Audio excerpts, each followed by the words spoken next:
আরে কথায় আছে না, দানে দানে পে লিখা হয় খানে ওয়ালে কা নাম। যতই যা করো, যার কপালে যেটা আছে সেটাই হবে। কি আর মানে কি বলবো, সকালবেলা রেডি রেডি হয়ে গেলাম একটা জিনিসের জন্য, সেটা তো হলোই না।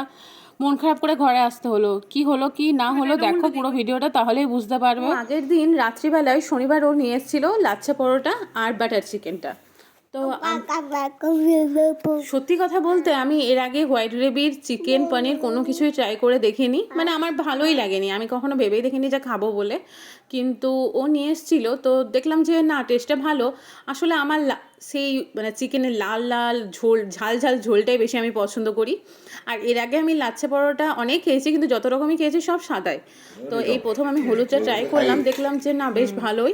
এই দোকানের খাবারগুলোও বেশ ভালো। তো সেদিন ও রাত্রিবেলা নিয়ে এসেছিলো লাচ্ছা পরোটা আর এই বাটার চিকেনটা, আর নিয়ে এসেছিলো পোলাওটাও খুবই সুন্দর ছিল। তো রাত্রিবেলায় আমরা খেতে বসে গেছি। তো ওকে দেখো, ও আবার সেই সন্ধেবেলা মোমোর চাটনি বানিয়েছিলাম, অবশ্য মোমো খাইনি কিন্তু চাউমিন দিয়ে খেয়েছিলাম, তো ওটা দিয়ে ও খাচ্ছে। মানে ঝাল ঝাল আমরা ভালো খেতে পারি না, আমরা সত্যিই প্রচুর ঝাল খাই। তো আর খেতে খেতে বাচ্চাকে কী বারণ করবো, আমরাই তো কার্টুন দেখি। না না, বাচ্চা ঘুমাচ্ছে বলে কার্টুনটা দেখছি, ও জেগে থাকলে দেখি না। তো এখানে মানে ও ঘুমাচ্ছে বলে আমরা দেখছিলাম।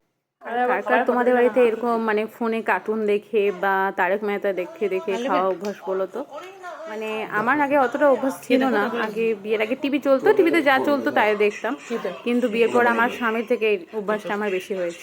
ভিডিও করে আমি আর পোলাও বেশি খেলাম না, কেন কি লাচ্ছা পরোটাটা অনেকটাই বড় ছিল, আর যেহেতু সন্ধ্যেবেলায় চাউমিন খেয়েছি পেটটা অনেক ভরা ছিল। পরের দিন সকালবেলায় যখন 10টারও পরে, প্রায় 10:30 11টা মতন বাজে, ও বাজার করে এলো।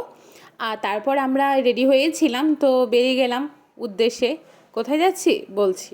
আসলে আগের দিন ও খেয়েছিল ওর বন্ধুর কাছে একটা, মানে ওর বন্ধু এই দোকান থেকে নিয়ে এসেছিলো ডালপুরি, যেটা ওর খুব পছন্দ হয়েছিল। সেই থেকেই ও দোকানটা গেছিলো যে বাকি সব মেনুগুলো ট্রাই করব, দেখো কেমন, দেখি কেমন লাগে। আর এখানে দেখো ওর বাবা গাড়ি আনছে, আর তখন ও বলছে আসো আসো কোলে আসো। তো ডালপুরি আর ওখানে ছোলার তরকারিটাও খুব সুন্দর, আর যে মেটে কষা ওটাও খুব ভালো লাগে। শুনেছে ও, মেটে কষাটা খায়নি, কিন্তু ডালপুরি আর ওই ছোলা তরকারিটা খেয়েছে। তো ওইটাই যাচ্ছি, তো রাস্তাতে কাজ চলছে, আর এখানে ওভারব্রিজ হচ্ছে বলে প্রচুর ভিড় থাকছে, একটুতেই ভিড় থাকছে। আর আমার ছেলেটা বাইকে চাপতে পারলে এত খুশি হয়, গান করতে করতে যাচ্ছে। আর ক্যামেরা দেখে ও আরও বেশি গান করবে জানো। তো আমি এখানে কিছু রিলসও বানিয়ে নিলাম। হ্যাঁ হ্যাঁ, কিছু একটু ফিল্টার দিয়েছি, আমার মুখটা কালো মতন লাগছে। তো যাই হোক, আমি বাজারে চলে এসেছি। দেখো বাজারে টুকটাক ভিড় আছে, এখন আজ রবিবার বলে ঠিক ঠিক অতটা ভিড় নয়, অন্য দিন কাজের দিন বেশি ভিড় থাকে। এই তো দোকানটার কাছে চলেই এসেছি, এই গলিটাতে। এরপর গাড়িটা দাঁড় করিয়ে আমরা নেমে যাই। আমি আবার ভুল গলিতে চলে যাচ্ছি জানো। ও আমাকে বলছে আগের গলিটা তুমি দেখলে, নামছে। হ্যাঁ হ্যাঁ, ভিডিও করতে করতে ভুলে গেছি। আর এখান থেকে এর একটু আগে মেন বাজারটা, তো মেন বাজার থেকে আমি অনেক জামা কাপড় নিয়ে যাই। সত্যি এখানকার মানে রিজনেবল প্রাইসে তুমি এত কালেকশন পেয়ে যাবে না, খুব ভালো লাগে। আর এখানেও এই গলিটাতে শুধু ছেলেদেরই মনে হয় জিনিসপত্র ছিল, জ্যাকেট, উইন্টার কালেকশনটা বেশি ছিল আমি দেখছি। জ্যাকেট, জুতো, যেহেতু শীত পড়ে গেছে, অনেকটাই শীত পড়ে গেছে, হঠাৎ করে শীত পড়ে গেল। তারপর এই তো আমরা দোকানটার কাছে চলে এলাম। এই উল্টো দিকের দোকানগুলো মানে ওই একটা দোকানেরই, মানে বিভিন্ন জায়গায় আর কি ওরা বসে আছে। তো আমরা উপর দিকে তাকাচ্ছিলাম যে এইদিকেও যাওয়া যায় নাকি। তো যে কাউন্টারে বসেছিল সে বললো যে ওপরেই চলে যাও, নিচটা ভিড়ও আছে বলে। তো উপরে এসে দেখছি ও বাবা, এখানে তো পুরো ফাঁকা, কেউ নেই কেউ নেই, মানে আমরাই এলাম। টেবিলের ওপর চেয়ারগুলো সব দাঁড় করানো আছে। তো যাই হোক, ওরা তারপরে এসে নামিয়ে দিল, তারপর আমরা বসলাম। কিন্তু এসেই মুডটা খারাপ হয়ে গেল। বললাম না প্রথমে, আগে তোমাদেরকে বললাম যে সত্যি কপালে না থাকলে কি করা যাবে। মন খারাপের কারণটাও বলছি, তবে তার আগে মেনু কার্ডটা দেখে নাও, কার কী খাবার প্রয়োজন তারা চলে এসো। আসলে মন খারাপের কারণ হচ্ছে এটাই, যেটার জন্য এলাম ডালপুরির জন্য, যে ডালপুরি খাবো বলে। এখানে ডালপুরি ভালো করে, তো ডালপুরি শেষ, তো কী করা যাবে। ডালপুরি শেষ হয়ে গেছে, বলছে যে এরা যে 10টার মধ্যে পৌঁছে যাবে, তবে ডালপুরি পাওয়া যাবে, নাহলে সকাল সকাল শেষ হয়ে যায়। তো ও বললো যখন এসছি তখন খাসির মেটে কষা আর রুটি খেয়ে যায়। তো সেটাও ভালো ছিল, কিন্তু মানে আমিও এরকম বাড়িতে বানাতে পারবো, ভালোই ছিল, খারাপ ছিল না। কিন্তু এখানে আমি একটা ফানি ভিডিও কালকে ছেড়েছি, তোমরা তো দেখে নিয়েছো। তো আমি এখানে খেয়ে নিচ্ছি, ও বাবার কাছে যাবে। তো ও খাচ্ছিল না, কিন্তু আমি তাও একটু, বাচ্চা ছেলে তো এখন টুকটাক কিছু খেলে মুখে একটু দিই। ও কিন্তু খেতে চাইছিল, যেহেতু মেটেটা একটু শক্ত ছিল, আমার অবশ্য শক্ত শক্তই পছন্দ, কিন্তু ও ছোটো ছিল, ও তো খেতে পারো না। এখানে আমি তাড়াতাড়ি খেয়ে নিচ্ছি, ও বাবার কাছে গেছে, তো ওর খাওয়া হয়ে গেছে। আমার রুটি খেতে একটু টাইম বেশি লাগে। গ্রেভিটা কিন্তু সত্যিই খুব ভালো হয়েছিল, আর খুব একটা ঝাল ছিল না, মিডিয়াম ঠিক ছিল। তো খেয়ে নিই। এই দেখো আমার খাওয়া হয়ে গেছে, আর ওরা দেখো আয়নাতে খেলা করছে বাপ বেটা, আর আমি এখানে ভিডিও করছি বলে দাদাগুলো দেখছে যে আমি এটা ভিডিও করছি। তো বাবার কাছে বাইরে গেলেও বাবার কাছে ছাড়া আর কারোর কাছে যাবে না, বাবার সাথেই থাকবো, বাবার কোলেই থাকবো।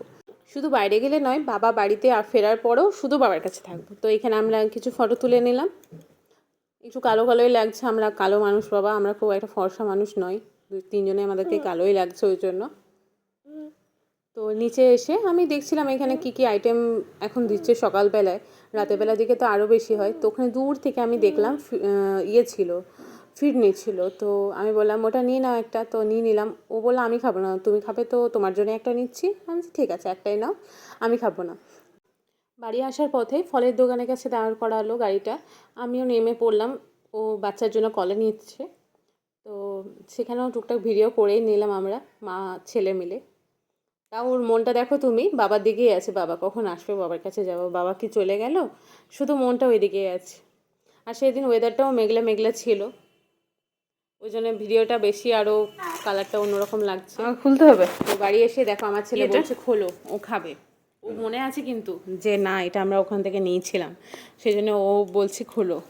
তো এখানে আমি ওকে বলছি হ্যাঁ রে বেটা, তুই যে উল্টো দিকে ধরেছিস চামচটা, সোজা করে ধরিয়ে দিলেও ও সে উল্টোটাই ধরে। ভালো ঠান্ডা না। বাচ্চাদের এইসব জিনিসগুলো দেখতে সত্যি খুব ভালো লাগে, নিজের হাতে খেতে চায়, কিন্তু খেতে গেলে একটু টাইম লাগে। আমিও খেয়ে দেখলাম বেশ ভালোই, কিন্তু সত্যি কথা বলতে গিয়ে বিরিয়ানির গন্ধ উঠছিল, ওই গন্ধটা না থাকলে আরও বেশি সুন্দর লাগতো। আমি ওখানে বলছি যে ঠিক করে খাও। তো তারপরে টুকটাক ভিডিও বানিয়ে, যেহেতু জামাটা পরেইছিলাম, একটা ভিডিও বানিয়ে নাচে, তারপর আমি আমার কাজে লেগে। আজকের ভিডিওটা এখানেই শেষ করি। তো কেমন লাগলো ভিডিওটা অবশ্যই কমেন্টে আমাকে জানাবে। দেখা হবে অন্য ভিডিওতে। Tata, bye bye.